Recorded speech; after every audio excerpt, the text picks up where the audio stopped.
많은 얘기를 좀 가지고 나왔는데요. 오늘 참 기가 막힌 얘기들이 많이 있습니다. 대통령 총장 갈등이 아니고 대통령 그리고 법의 갈등이라는 것이죠. 윤석열 총장이 법원에 정직 처분 취소 소송을 제기했는데 당연한 결정입니다. 그리고 검찰총장은 법치주의 수호해야 할 책임과 의무가 있는 것이죠. 윤 총장이 부당하고 위법적인 징계에 굴복한다면 법치주의 포기하는 것입니다. 하태경 의원이 이런 말을 했습니다. 검찰총장이 해서는 안 되는 일입니다. 그리고 끝까지 시시비비를 가려서 역사의 기록에 남기는 것이 검찰총장으로서의 의무를 다하는 것이다. 지금 사태는 문재인 대통령과 윤석열 총장의 갈등이 절대 아닙니다. 법치주의에 대한 대통령의 정면 도전입니다. 이렇게 말하는 하태경 의원. 그리고 법률을 무시하고 억지 궤변으로 윤 총장을 쫓아내려 한 법치 파기의 최조 승인자가 바로 문 대통령이기 때문이지요. 징계위는 처음부터 끝까지 위법을 했습니다. 법원이 징계의 부당성 지적하면서 윤 총장 업무 복귀시켰는데도 자격 없는 사람들을 동원해서 엉터리 징계를 강행했잖아요. 그러니까 퇴임 후 국민에게 봉사하겠다는 그 말이 정치 선언이라고 하면서 징계 사유라고 합니다.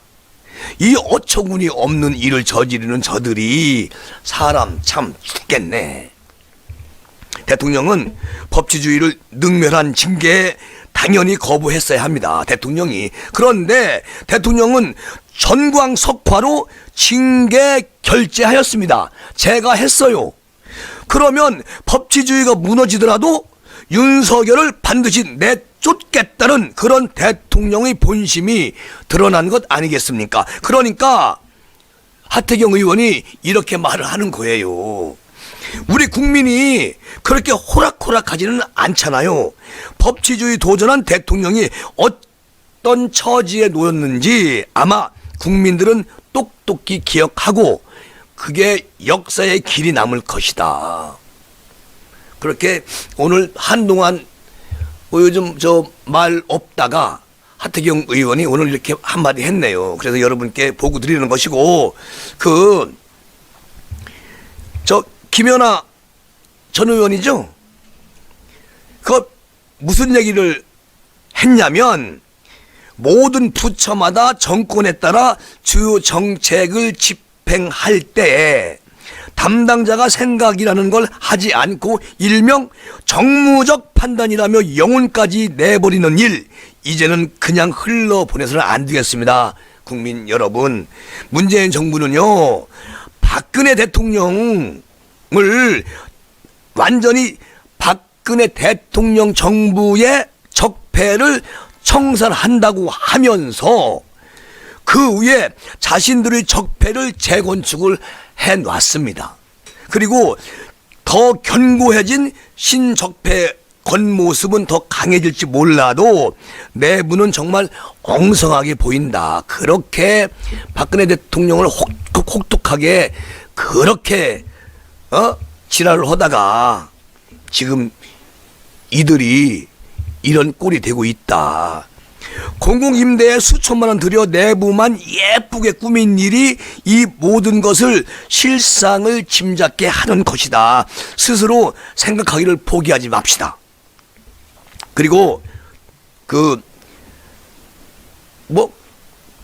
이번에 국토교통부 장관 후보자 제가 지난 시간에 아주 심하게 좀 했는데, 이거 말이죠. 직권 남용죄 공소시효 7년을 염두한 듯, 아니 2027년 12월 15일까지 시간이 많이 남았다면서 지용문은 이미 열려 있다고 말한 그 유검사님, 그 얘기 좀 하고 있는데, 제가 지난 시간에는 국토교통부 장관 그렇게 신랄하게 얘기했는데 그분의 얘기가 조금 이따 또 나오네요. 그러니까 이분들은 정신을 못 차렸어, 아직까지도. 그리고 지금요, 이 심재철 검사국장 그 얘기를 조금 우리 김연아 의원이 했는데, 자, 이번 또 일을 도운 분들께 공직자로서 주어진 소임을 다 했을 뿐 그런 따위를 말을 하지 말라면서 스스로 생각하기를 포기한 검사만큼 무섭고 치명적인 사의 악은 없다고 비판한 우리 원주 지청장님의 말을 빌려서 우리 김연아 전 의원이 얘기를 했는데요. 이게 그 일, 또 뭐 이런 일, 많은 일들이 이제 터지고 있어요. 중요한 건 뭐냐. 국민들이 이제 정신을 좀 바짝 차려가지고 더 이상 저들한테 그 들러리 쓰지 말자. 우리 국민들 중에 진보에 계신 분들, 중도에 계신 분들, 이제는 다시 또 속지 말자. 그런 얘기를 하네요. 어쨌든 뭐 김연아 전 의원도 지금 국민의힘에 와서 뭔가 직책을 맡고 열심히 하시는데, 이분이 그 부동산 정책 쪽으로는 참 아주 잘하시는 분이잖아요. 잘하시겠죠. 그리고 오늘 조수진 의원이 참 이런 말을 했네. 국회의장님 정말 이번엔 고맙습니다. 그리고 김용민 그리고 남국 의원 고맙네. 이런 말을 했어요.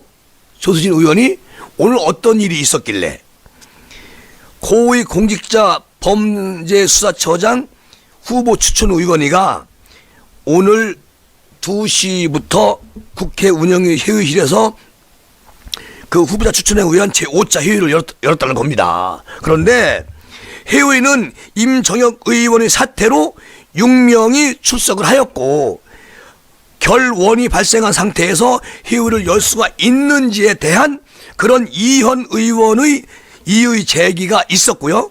회의가 가능하다는 반대 의견도 있었다. 이현 의원은 1명의 결원이 채워진 다음에 추천 의원의 회의를 재차 열 것을 제안을 했으나 의원 5인의 찬성으로 그것을 얻지 못하여서 부결이 됐다는 겁니다. 그러니까 그 의원 모두가 법리 논쟁을 떠나서 국회의장께서 후임 의원 추천을 요청하신 점을 존중하고, 공수처장 후보자 추천이 합의에 의해 원만히 이루어지도록 노력한다는 점, 이 점에 대해서 동의하여 회의를 다시 열기로 하고 그냥 여기서는 부결이 됐다는 겁니다.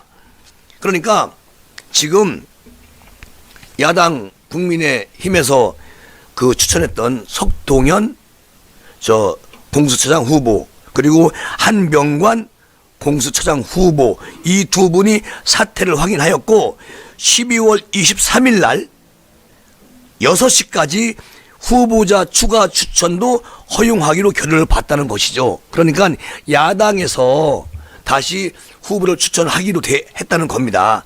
그런데 이게 뭐 이렇게 된다고 해서 되는 건 아닌데, 어쨌든 조수진 의원은 국회의장이 이렇게 당부를 했기 때문에 오늘 이런 일이 있었다. 그래서 고맙다. 의원이는 다음 회의를 12월 28일 오후 2시에 개최하여서 기존 심사 대상자와 추가로 추천된 심사 대상자만을 대상으로 공수처장 후보자 추천을 최종 결의하기로 하였다. 오늘 그런 결론이고요. 그런데 이게 이제 그때 돼야 되는 것이지. 어쨌든 이제 야당한테 2명을 추천해라. 그렇게 말을 했는데, 두고 봐야죠. 이게 조수진 의원은 국회의장이 요번은 중립을 지킨 것처럼 보인다. 그러니까 고맙다고 얘기를 하는 거예요. 그리고 남국이하고 용민이한테도 고맙다고 말을 하네. 이거 부결시켜 줬으니까. 저들이 언제 어떻게 돌아갈지 아무도 몰라. 이제 뭐 대한민국 나라가 윤석열 총장으로 인해서, 추미애 장관으로 인해서, 또 문 대통령으로 인해서 국민들이 전부 한 마음이 됐잖아요. 그러니까 남국이도 용민 의원도 한 발 물러서는 그런 느낌이 드네요. 국회의장도 국민의 눈치를 좀 보고 있다. 그런 생각이 드는데 언제 또 저들이 확 변할지는 아무도 모릅니다. 오늘 서민 교수가 그 제목, 이 제값이 당신 잘못이 아닙니다.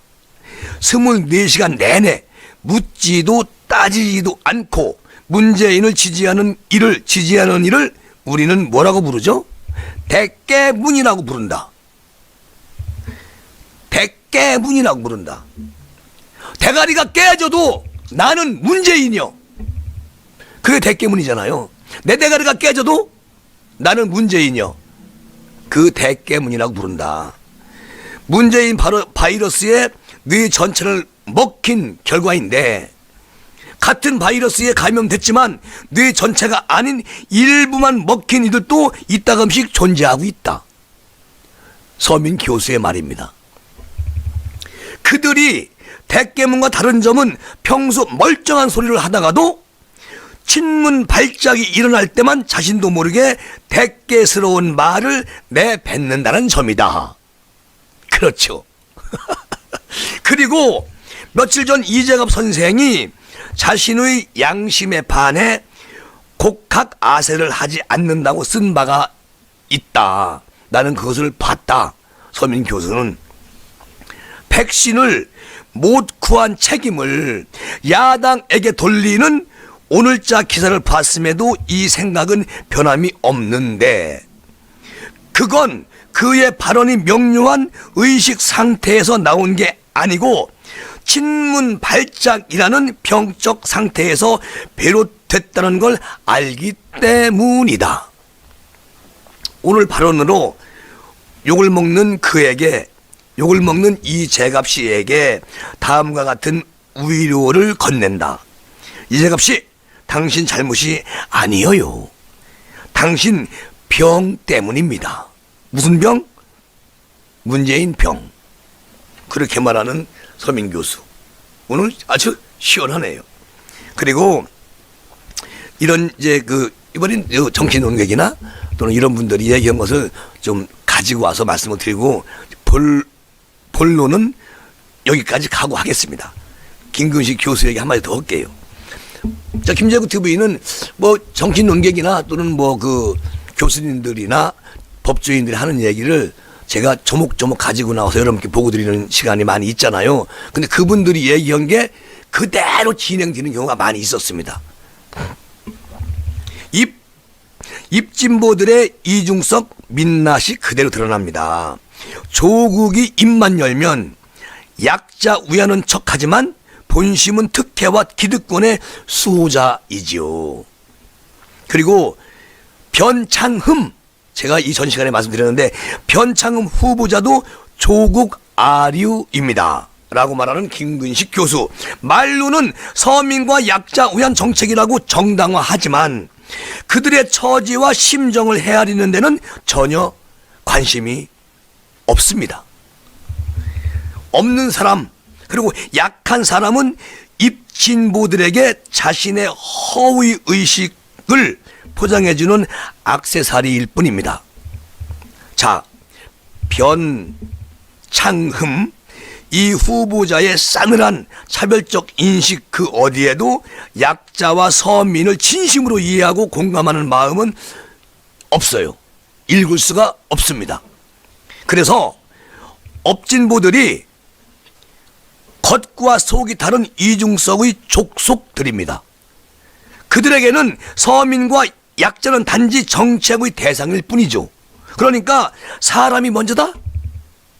웃기는 짬뽕이다. 이거 아닙니다. 홍보가 먼저의 일 뿐입니다. 자기들 가오, 그리고 자기들이 잘났다고 홍보하는데 그냥 완전히 올인하는 그런 사람들입니다 라고 말하는 김근식 경남대 교수님. 어쨌든 뭐 맞는 얘기예요. 자, 오늘 이제 이런 얘기를 하려고 합니다. 오거돈, 난 그거 각거돈인 줄 알았거든요. 근데 오거돈이가 또 기각됐어요. 부산 그 사법부 판사는 왜 기각을 시켰을까요?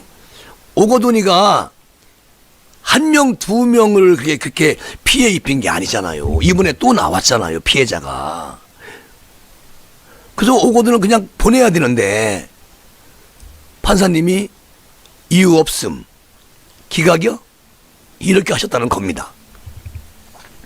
부산지법 김경진 영장 전담 부장판사는 오늘 오후에 전체적인 사실관계에 별 다툼이 없는 점, 확보된 상당한 물적 자료를 감안하면 증거 인멸 염려가 크지 않고 도주 우려도 없다며 영장을 그냥 기각하면서 그렇게 이유를 달았습니다. 그리고 김 부장판사는 사건 당시에 피의자의 지위와 피해자들과의 관계, 그리고 영장 청구서에 적시된 구체적인 언동을 고려하면 피의자에 대한 비난 가능성은 크다고 할 것이라면서도 말은 그렇게 했어요. 분명히 비난성이 크다고 말을 그렇게 할 것이라면서도 전체적인 사실관계엔 별다른 다툼이 없는 점, 피해자 진술과 압수수색을 통해서 확보된 상당한 물적 자료를 감안하면 증거 인멸 염려가 크지 않은 점, 피의자가 도주의 염려도 없다는 점을 비춰볼 때 구속 필요성을 인정하기 어렵다. 그러니까 이것은 기각 사유가 된다. 이렇게 판사가 얘기를 했는데, 나는 앞에서 말씀하신 부분 있잖아요. 영장 청구서에 적시된 구체적인 언동을 고려하면 피의자에 대한 비난 가능성은 크다고 할 것이다. 그런데 털을 달고 뒤에 이렇게 말을 합니다. 판사가. 구속영장이 기각되자 검찰은 우선 법원의 기각 사유를 자세히 살펴보도록 하겠다고 다시 입장을 내놨는데요. 판사가 그 내용을 다 안 읽으셨나? 그리고 그에 앞서 부산지법 여성아동 범죄조사부 그 부장 김은미는 15일 날 오전에 시장에 대하여 강제추행 등의 혐의를 적용해가지고 사전 구속영장을 청구를 했죠. 그리고 제가 방송을 해드렸죠. 그런데 오늘 결과가 이렇게 기각으로 정리가 됐다는 겁니다. 그리고요, 이 오 시장이 지난 4월에 사태 당시에 시인했던 성추행 외에 또 다른 직원의 턱을 만지고 막 턱을 만지작 하고, 그리고 또 그 다른 곳을 만지려고 하는데 직원이 이러지 마세요 하고 피했다는 겁니다. 이게 뭐예요? 이게 강제추행이지. 그런 혐의가 또 나왔다는 겁니다. 그런데 이게 강제추행 미수 맞잖아요. 그런데 이게 무고죄로 정리가 되나? 그래서 이 다음에 두 번째 나온 그 직원이 이렇게 고발을 해서 강제추행 치상의 혐의를 추가해서 올린 겁니다. 그런데 판사님께서 기각이요 이렇게 하셨다는 거예요. 법조계에서는 혐의가 인정돼 오 전 시장의 추행 상습성이 인정될 경우에 지난 6월 법원이 구속영장을 기각한 것과 달리 구속 가능성이 있다고 분석이 나왔었는데 이게 오늘 불발이 된 거죠. 자, 지난 6월 기각 때처럼 법원은 그 오거돈, 이 오거돈 말만 들어도 한동안 잠잠하더니 또 오거돈이, 난 각거돈인 줄 알았는데 오거돈이야. 오거돈 시장이 범행 내용을 인정하고 도주할 우려가 없다는 점을 강조했다. 당시에도 법원은 범행 장소와 시간, 그리고 내용, 피의자와의 관계 등에 비추어 사안이 무겁다고 할 수 있으나 증거가 모두 확보되고 오 전 시장이 범행 내용을 인정하고 있다. 이렇게 말하면서 일정한 거주와 가족관계, 연령 등에 비춰 현 단계에서 구속 사유의 필요성이 인정된다고 보기는 어렵다. 이래서 또 기각 사유를 밝혔죠. 왜 오거돈이만 기각이 안 될까? 참 인용이 안 될까요? 참 묘합니다. 빽이 좋은가 봐요. 그리고 오거돈은 오늘 오전 10시 50분에 부산지법에 출석을 했어요. 그래가지고 검은색 방한복 차림에 모자와 마스크를 푹 뒤집어 쓰고서 죄를 졌으니까 변호인과 함께 취재진을 피해가지고 부산지법 1층 뒷문으로 살금살금 지새끼처럼 들어갔다는 거지. 들어가서 영장 실질 심사를 받았다는 겁니다. 혐의에 대한 오거돈 입장을 묻는 질문에 저 오거돈 법률 대리인 최인석 변호사는 본인은 정확하게 당시 상황을 기억 안 난다고 그러잖아요. 아니 본인이 기억이 안 난다잖아. 어쩌라고. 이렇게 변호인이 말을 했다는 겁니다. 기자들 앞에서. 그러나 피해자가 그렇게 말하면 인정하겠다. 이렇게 말해. 아니 난 기억이 안 나는데 피해자가 그렇게 말했시오? 저기 성추행했다고? 그러면 뭐 인정해야지 뭘. 이러는 사람을 기각시켰다는 것이죠. 그리고 상대방 여성들이 이야기하는 말이 다 맞다. 인정한다고 했다. 누가? 오거돈 전 시장이 나 변호인한테 그렇게 했다. 그러니까 기억이 안 나는데 상대방이 그렇게 말하면 맞을게요. 내가 한두 사람 했간? 많은 사람은 성추행해가지고 기억이 나느냐고. 안 나지. 상습범아. 그러면서 최 변호사는 또 오거돈이 시민들이나 피해자에게 죄송하다. 이거 전해달래요. 이렇게 변호사가 말했다는 겁니다. 이게 오늘 하루 종일 오거돈 속보가 딱 떴는데 속보 내용이 안 나오더라고. 그래서 나중에 보니까 뭐 좀 짤막하게 나온 거를 지금 더 세워서 제가 같이 묶어서 말씀을 드리는데요. 이거 얼마나 웃겨요? 판사님이 당연히 피의자 비난은 많이 할 것이다. 피의자가 잘못된 거 맞다. 그러나 이런 점 때문에 기각 사유가 된다. 그러니까 오거돈 전 시장은 나와서 막 돌아다녀. 왔다 갔다 하면서 좋아. 고삐 풀어줄게. 이렇게 된 거잖아요. 그러니까 마지막에 변호인이 나와가지고 기억이 안 난다는 거 아니요. 그리고 피해자가 한 명도 아니고 몇 명인데 그분들이 그렇게 했다면요 그냥 인정할게요. 그러니까 오거돈 전 시장 입에서 무시무시한 말이 나올까봐 그래서 아마도 힘이 있는 권력자들이 그렇게 했나? 근데 판사님이 그 정도는 아닐 건데 어쨌든 묘합니다. 예, 의아해요. 오늘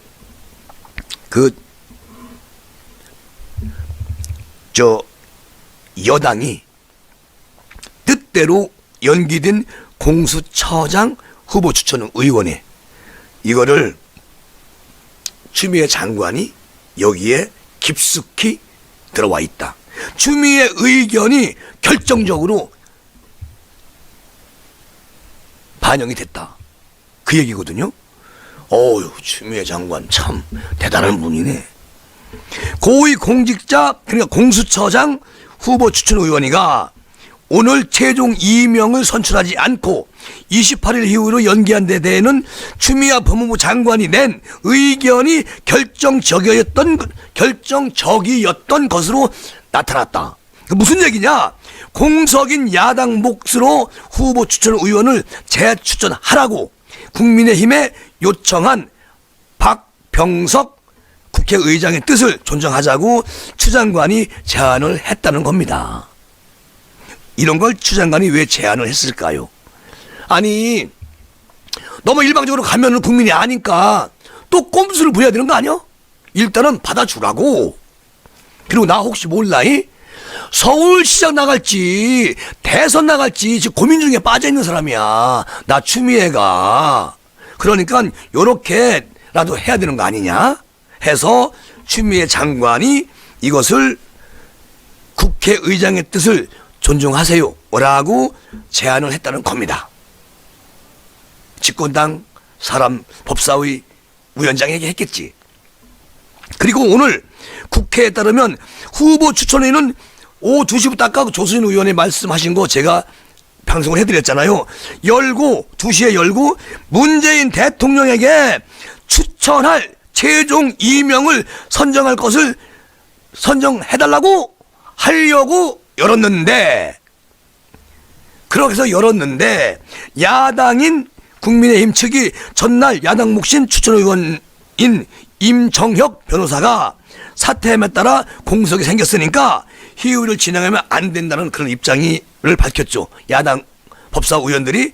그런데 이 반면에 더불어민주당은 의결 정족수가 부족하지 않아서 충원이 필요치 않다. 그냥 이대로 그냥 강행하면 돼. 밀고 가면 되는 거요. 이렇게 고집을 계속 부리는 상태에서 추미애 장관이 국회의장 말을 제안을 존중합시다. 어? 이러니까 깨갱 해가지고 전부 다 이렇게 바뀐 거예요. 그럼 추미애 장관이 지금도 빡세네.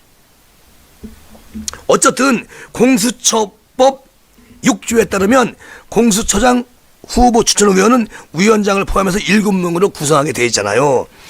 왜 추미애 장관이 징계위 만들어가지고 거기도 7명이야 돼. 원래 다 홀수야. 9명. 선법재판소 9명. 다 7명. 홀수야만이 승패가 나거든. 찬반이 갈리거든요. 근데 추미애는 4명 가지고 했어. 짝수로. 자기 식구 다 데려다가. 그러니까 찔리나 보지? 그러니까 이제 국회의장의 제안을 존중을 해서 7명 채워가지고 그렇게 하는 게 낫지 않아요? 뭐 이런 거겠지. 잘못 짜나 봐요. 그 일 때문에. 어차피 다 그거 위법이야. 그 4명이 통과시킨 징계위. 그리고 의결 종족수는 지난 임시국회를 통과한 개정안에 따라서 기존 6명 이상에서 3분의 5명 이상으로 완화됐다. 야당 측은 그 추천 의원이 없더라도 의결 종족수만 맞췄다면 민주당으로서는 법적 문제가 없다는 입장이었잖아요. 그런데 국민의힘은 그 박 의장이 국민의힘의 추천 의원 재추천을 요청을 했어. 그래가지고 공문을 보냈는데 박 의장도 추천 의원이 7명으로 구성돼야 된다고 이것을 받아들인 겁니다. 그러니까 받아들였으니까 이제 다시 해야죠. 그러니까 왜 이렇게 했을까 생각을 가만히 해보니까 김재구 생각인데 이번에 징계 의원이 4명 가지고 통과시키고 그렇게 못된 짓을 했는데 야 이거 공수처까지 이렇게 하면은 국민들이 어떻게 할까. 우리 말도 되죠.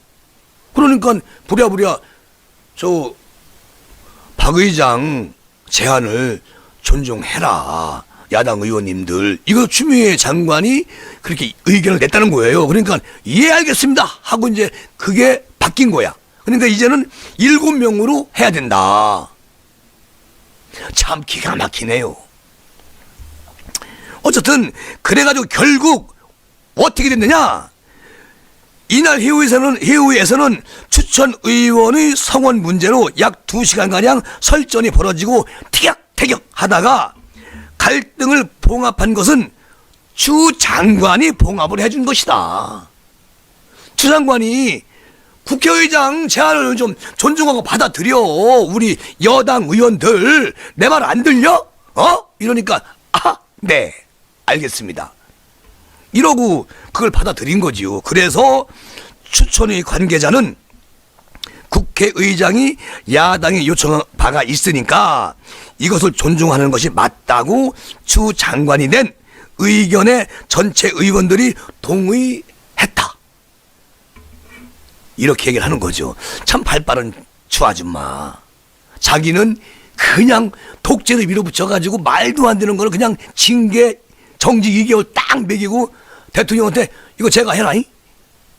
제가 해주세요 대통령 아까 이렇게 해놓고서 국회 그 공수처까지 그렇게 하면은 난리 날 것 같거든. 그러니까 불을 끄는 추미애. 참 정치 구단이네. 그리고 추 장관의 이견이 이날 회의의 결론을 내는데 결정적이었다고 기뜸을 해줍니다. 추천의 관계자가.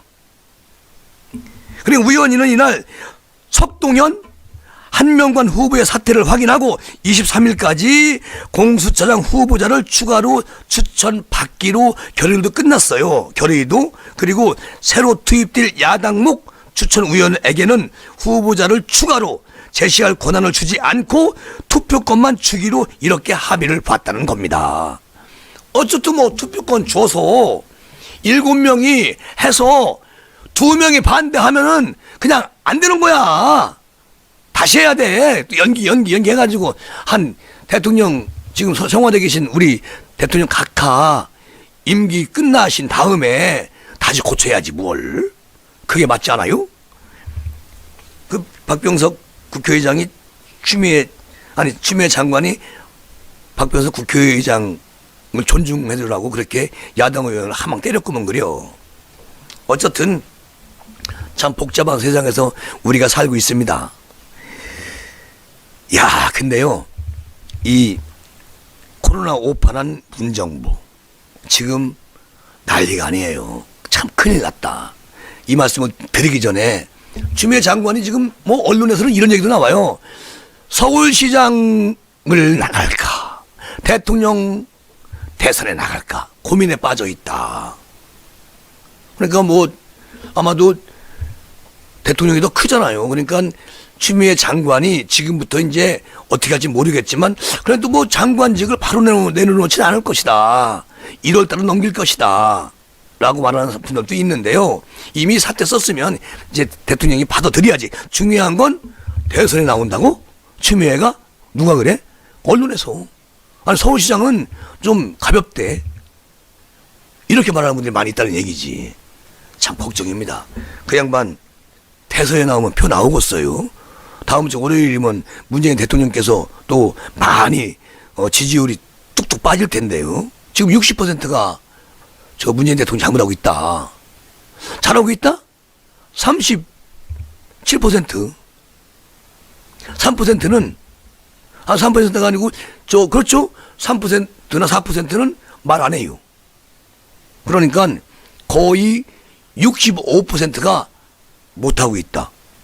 그러면 다음 주에 월요일날 화요일날 30% 쪽으로 내려오든가 34% 내려오면 이제 큰일 나지요. 아이고 걱정되네. 오늘 그 셀트리온 저 치료제 그거 믿다가 백신 계약하는 거 다 놓쳐버렸다. 그래서 코로나19를 오판한 문정부 이제 큰일 났습니다. 자, 신종 코로나 바이러스 감염증 백신 확보 실패했고요. 여러분 다 아실 거야. 그리고 이게 논란이 지금 가열되고 있습니다. 뭐 안철수 대표는 뭐 완전히 이제 큰일 났다고 막 하는 소리를 하고 있어요. 그리고 국민의힘은 오늘 정부가 개입 방역에 자도치해서 있을 올 봄 그리고 여름 무렵에 다른 나라 백신 전쟁에 뛰어들어서 코로나19 터널의 끝자락에 서 있다. 이렇게 김예령 대변인이 정부 여당을 신랄하게 비판을 했죠. 그리고 정부가 백신 확보에 안일하게 대처하고 있다. 이거는 국민이 다 알고 있다. 이렇게 주장을 해요.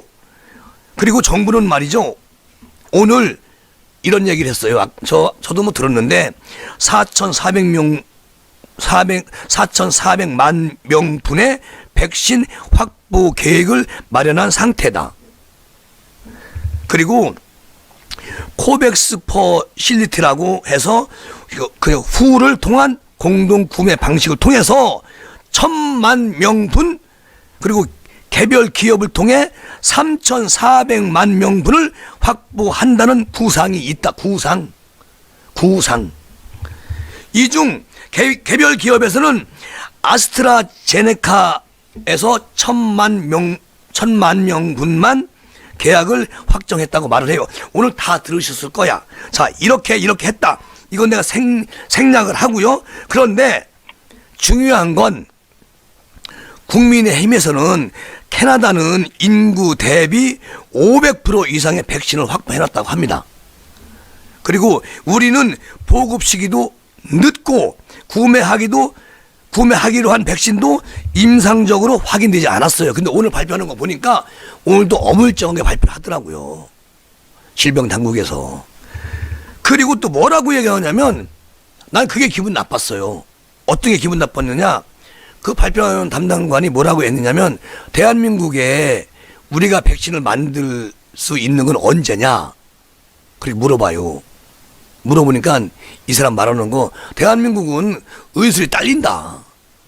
다른 나라 못 따라간다. 이렇게 아주 이런 말을 하더라니까. 아니 대한민국 질병관리부에 있는 분이 대한민국 의료계를 완전히 땅에 떨어뜨려 그런 발언을 해요. 이 정부는요 무슨 생각을 하고 사는지 몰라요. 우리나라 백신 만들 수 있어요. 정부에서 투자 좀 해줘야지. 그리고 그쪽에 눈을 돌렸어야지. 안철수가 5월 달부터 자 백신 만드는데 제약회사에 힘을 실어줘라. 그리고 그렇게 얘기를 계속했는데 공수처 윤석열 그 둘에 다 올인해버리는 바람에 국민들이 거기에 다 그냥 참 이해가 안 가는 게 그거죠. 대통령은 솔직히 그 우리 보건복지부에 할당을 줘가지고 자 빨리빨리 말이지 정부에 있는 돈을 투자해가지고 빨리 만들어야 우리 국민을 살릴 수가 있어. 그러면 충분히 만들 수가 있었어요. 그런데 지금 보건복지부 질병관리당국에 있는 공무원이 뭐라고 말하죠? 우리가 그거를 외국에서 데려왔다가 옛날에 그 박근혜 대통령 때 그때 약을 많이 갖고 왔는데 남아가지고 우리 엄청 혼났어. 근데 우리가 왜 그 짓을 왜 해? 왜 우리가 혼나야 돼? 약 남았다고 난리 났잖아. 지금 이렇게 얘기한다는 거예요. 그러니까 무슨 얘기냐면 약을 위에서 보건복지부 장관이나 질병본부 청장이 우리한테 뭐 약 개혁하라고 얘기 않잖아. 근데 우리가 솔선수범으로 그렇게 할 필요가 없어. 나중에 약이 남거나 잘못되면 우리만 개망신당해. 이러고 않는다는 거예요. 공무원들이. 그러면 잘못됐잖아. 대통령도 보건복지부 장관도 또 이 원은정이 위에서 지시가 내려와야 일을 하는 거 아니야 공무원들이. 근데 공무원들이 솔선수범했다가 박근혜 대통령 때 그때 공무원들이 그렇게 했다가 혼났다는 거야.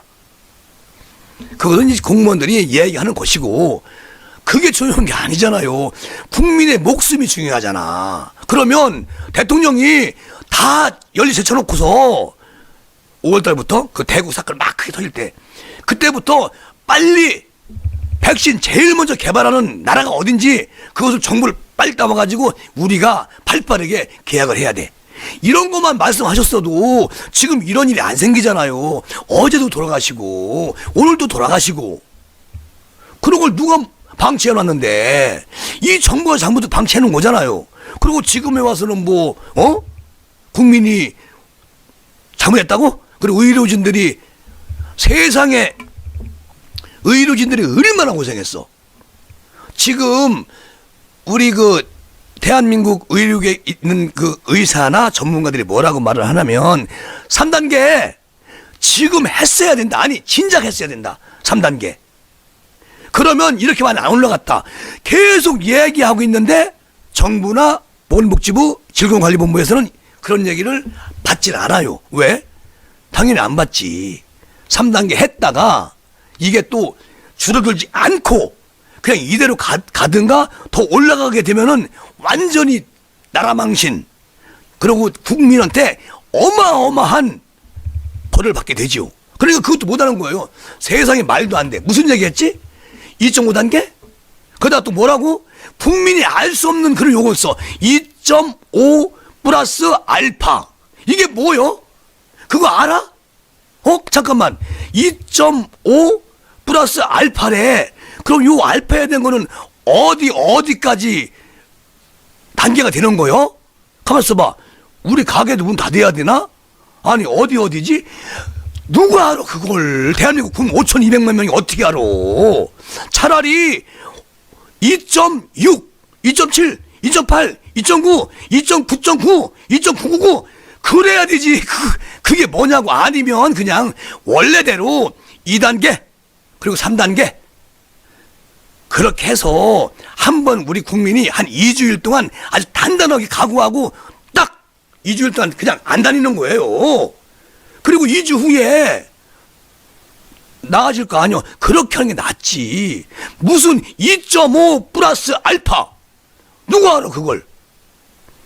그 말도 안 되는 걸 갖다가 정책으로 내놓고 이러니까 국민들이 화가 나는 겁니다. 그러니까 이것을 아주 뭐 처음 정부가 질병관리 잘합니다. 여러분 우리 보세요. 세계인들에게 자랑하고 싶어요.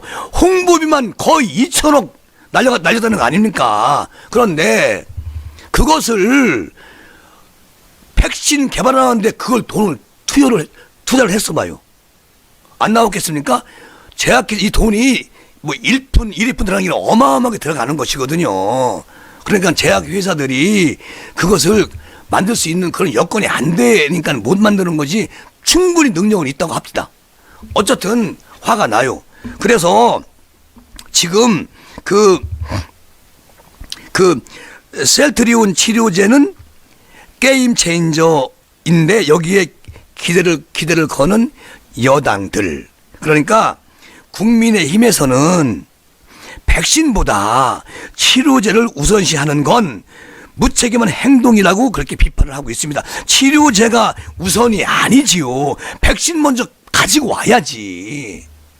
그래서 그 백신균을 투입을 해가지고 일단은 그게 낫지 치료제가 언제 나올 줄 알아. 치료제가 먹으면 낫는 거? 먹으면 안 걸리는 거? 아니 이 치료제는 걸린 사람만 주는 거? 이게 말이 안 되는 거잖아요. 예방을 해야 되는데 당신 코로나19 양성 반응이야. 그러니까 요거 약 먹고 치료하세요. 이게 먼저라고? 백신이 먼저죠. 어쨌든 보건복지의 소속인 김미애 국민의힘 의원은 치료제는 그 게임 체인저가 아니다. 백신이 1순위고 치료제는 2순위다. 그게 맞다. 다른 국가 전부 다 백신을 얘기하고 있는데 대한민국만 치료제를 얘기하고 있는 여당 정부.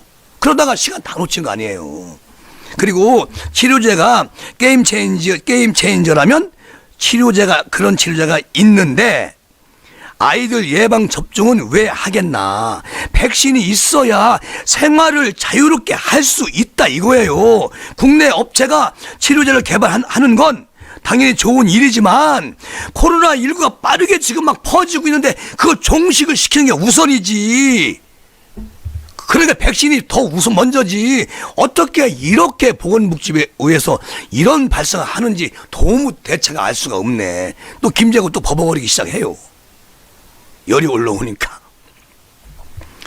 그리고 이게요, 사실상 그 내년에 세계 경제는 백신 디바이드가 될 것이다. 백신을 확보한 나라들은 코로나로 졸업을 해서 경제 활력이 살아날 것이고, 백신 확보에 실패한 나라는 아주 뒤에 처져가지고 정말 후진국으로 돌아갈 수 있는 그런 상태까지 올 수가 있다. 맞는 얘기거든요. 이미 미국, 싱가포르, 뭐 홍콩, 일본 또는 영국 또 저쪽 유럽 쪽에서도 뭐 프랑스 이쪽 전부 다 백신 거의 확보해놨어요. 우리만 못하고 있습니다. 그러면 그들은 이제 다 백신 맞고 코로나가 싹 없어졌어. 경제 활성화 되지요. 우리는 그때까지 코로나19하고 싸워야 돼. 백신이 없으니까. 아까 당국, 질병당국 말하는 거 보니까 내년 가을쯤에나 우리나라에서 개발 가능성이 있다. 이래요. 그러면 내년 가을이면은 아주 완전히 대한민국 뒤집어진 다음이야. 그러니까 나는 의사 안철수의 말을 안 믿고 싶다는 얘기죠. 5월 달부터 대구에서 그렇게 번질 때 그때부터 제약회사 사람 만나고 보건복지부 장관이 그래서 머리 막 맞대고 우리가 돈을 좀 투자할 테니까 만들어 봐. 그렇게 신경을 썼으면 이런 일이 없을 것이다. 안철수의 말입니다. 그리고요, 야당 일각에서는 치료제 개발을 주도하는 셀트리온 서정진 회장이 문재인 정부와 교감이 두터운데, 그런데 왜 아직도 못 만들었을까요? 그러니까 여기에 주목을 하고 있어요. 그리고 국민의힘의 한 초선 의원은 뭐라고 말을 하느냐면, 지난해 1월 달에 문 대통령이 기업인과의 대화를 위해서 대기업, 중견기업 대표들을 초청해가지고 청와대 경내를 산책하는 과정에서 문 대통령 오른편에 이재용 부회장, 왼편에 서정진 회장이 서 있었다고 합니다. 그리고 같이 산책을 했다는 거예요. 그때 셀트리온과 현 정부의 친밀감을 보여주는 사례라고 주장을 합니다. 우리 국민의힘 초선 의원이. 그런데 문 대통령은 지난 5월 달 청주에서 열린 바이오 헬스 산업 혁신 전략 선포식에서도 서 의장이 거기에 함께 있었나 봐요. 그래서 10년 전에 5천만 원으로 창업을 했는데 어느새 세계 바이오 시밀러 시장을 석권할 만큼 규모가 커졌다. 이렇게 칭찬을 하고 서 의장을 공개적으로 칭찬하며 소개한 적이 있다는 겁니다. 그런데 이 서 의장이라는 분이 저번에 종편인가요?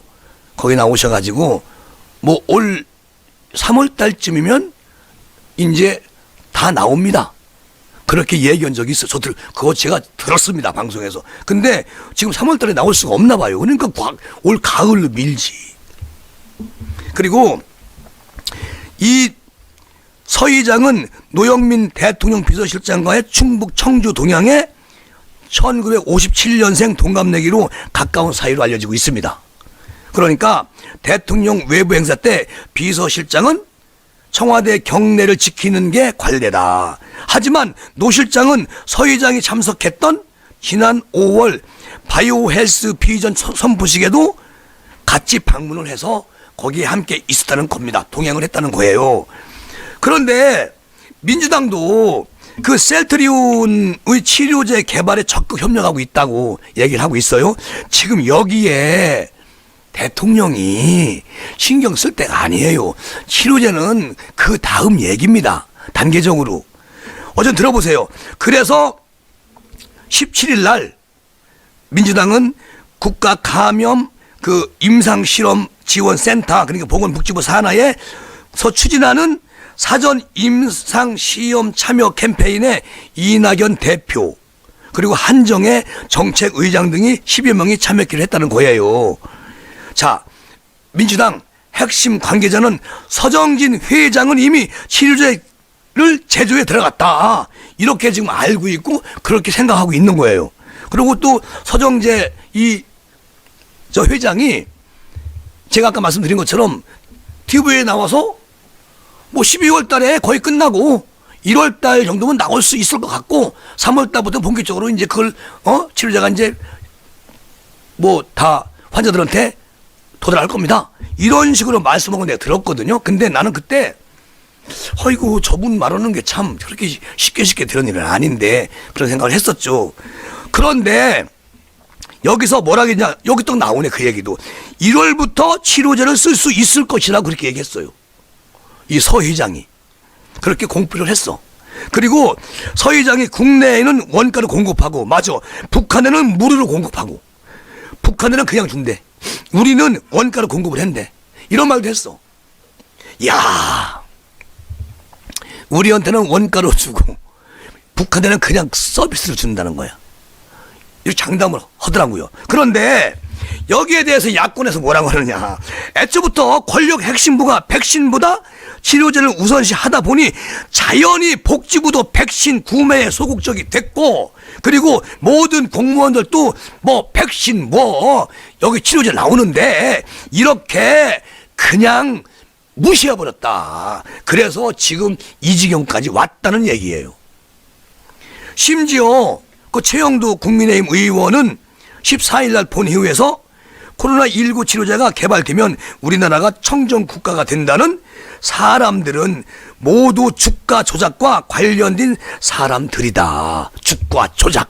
주가 조작. 그리고 복지 라인을 다시 한번 조사해야 된다. 이거 지금 아닐 것이다. 또 속는다, 국민은. 어떤 회사의 주가 올리려는 작전이라고 주장하기도 했다는 겁니다. 그런 정보도 들어왔다는 겁니다. 국민의 힘으로요. 이거 보세요. 뒤끝이 안 좋아, 일단. 그리고 이분이 서 회장이 연합뉴스가 YTN에 나와가지고 내년 1월달부터는 이제 뭐 다 나와서 공급이 된다. 그리고 우리나라한테는요 원가로 드릴 것이고요. 북한은 그냥 도와줍시다. 그렇게 할 것이다. 그러면 웃으시면서 등치도 좋더라고. 그렇게 말씀을 했는데 이게 사실이냐 아니냐 엄청 중요하지요. 만약에 이게 지금 1월달부터 시중에 나와가지고 우리 국민들한테 공급이 되면 시판이 되면 그러면 지금 발표해야지. 왜 묻으느냐고. 오늘 질병당국 그 사람 나와가지고 내년 뭐 10월, 내년 가을에나 우리는 백신을 만들어 줄 거고요. 그동안 1,000만 명분 그거는 계약 단계에 들어갈 거고요. 나머지 3,400만 명분은 지금 임상 실험 중이라서 거기도 뭐 앞으로 할 겁니다. 뭐 이런 형태로 말을 해요. 일본은 거기 한 1억 5천, 2억 되나? 인구가 5억 명분 백신을 다 확보했다는 겁니다. 5억. 우리는 1,000만 명분도 지금 계약 단계요. 3,300만 명은 임상 실험 중에 있는 그 회사하고 이제 계약을 할 것이요. 말이요, 막걸리요. 이게 자꾸 화를 나게 만드는 것입니다. 그러니까 지금이라도 우리 대통령께서는 지금이라도 빨리 우리나라 그 정보가 세계에서 그 상위권에 있거든요. 그런데 지금 이 내용을 보면 여러분 그 서 회장이 만든다는 그 치료제 거기에 다 올인을 했네요. 뭐 집권당, 정부 그리고 보건복지부 전부 다 거기다 올인하고 그것만 기다리고 있었네. 그런데 어떤 제약회사 한 군데에 만들겠지. 그리고 거기 회장님도 1월달에 나옵니다. 12월달까지 끝냈어요. 그리고 이낙연 대표도 임상실험에 참여했고. 그런데 회장님, 서 회장 말대로라면 1월달에 이제 공급이 된다고 말을 했으면 지금 내일 모레면 1월이요. 그럼 지금 아주 대대적으로 발표를 하세요. 그래야 믿지. 그리고 치료제는 한정돼 있는 거잖아요. 그러니까 예방이 아니잖아요. 양성 반응을 보여서 이미 나한테 균이 들어와가지고 양성 보인 사람들만 치료하는 거잖아요. 음성을 치료할 수 있나? 안 나왔는데? 이 치료제가 우리 국민한테 다 급한 게 아니잖아. 백신은 온 국민이 다 백신을 맞아 두는 거예요. 그런데 백신이 아니고 치료제다? 이게 너무 어떻게 바꿔서 가느냐고. 이게 문제란 얘기죠. 걱정입니다, 대한민국. 그렇잖아요, 여러분. 테미스님, 하늘님 감사요. 지금 인사를 이렇게 하시고 계시구나. 양영선님, 요것들이 국민을 호구로 하나? 그러니까요. 하늘님, 세금 걷어가지고 헛발질 하는구만. 오르신 말씀이고요. 산노을님, 왜 치료제가 먼저예요? 도저히 국민도 이해가 안 가는 부분이잖아요, 산노을님. 치료제가 먼저라는 말이 안 되는 거잖아요. 그리고 SA님, 중국 백신 죽어도 안 맞아. 그러니까 그게 완전히 지금 미국도 그 화이자 영국에서 들여온 약이 2명이나 아르레기 반응이 생겼대요. 약간 부작용이 있다는 겁니다. 그래서 이제 아르레기 같은 게 있는 분은 백신 맞지 마세요.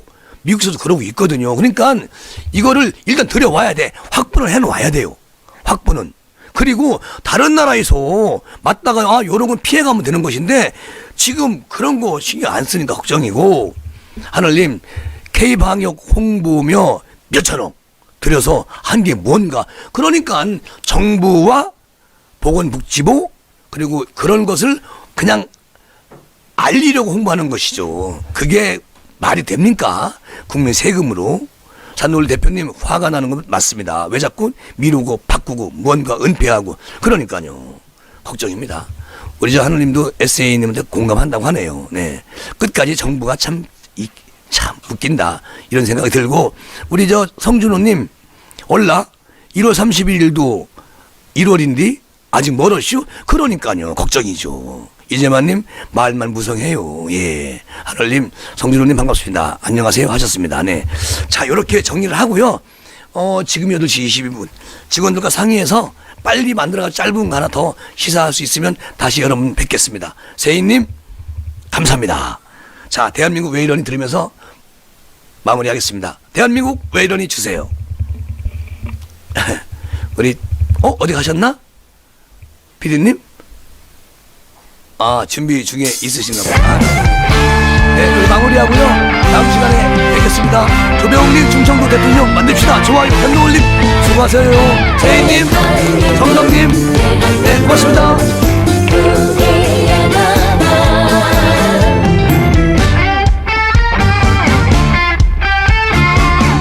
이 나라 살려야 한다. 대한민국 왜 이러니 가슴이 춥다. 눈 감아도 눈을 떠도 삐뚤어진 세상. 한숨으로 하루살이 너무 힘들어. 찾아온 선술집엔 바람만 분다. 바보들의 행진 때문에 오늘도 눈물이 난다. 삼권 분립은 어디로 갔나. 민초들은 슬퍼 울고 이 나라 어디로 가나. 이러면 안 되지 안 되지. 국민의 힘으로 뭉쳐서 이 나라 살려야 한다.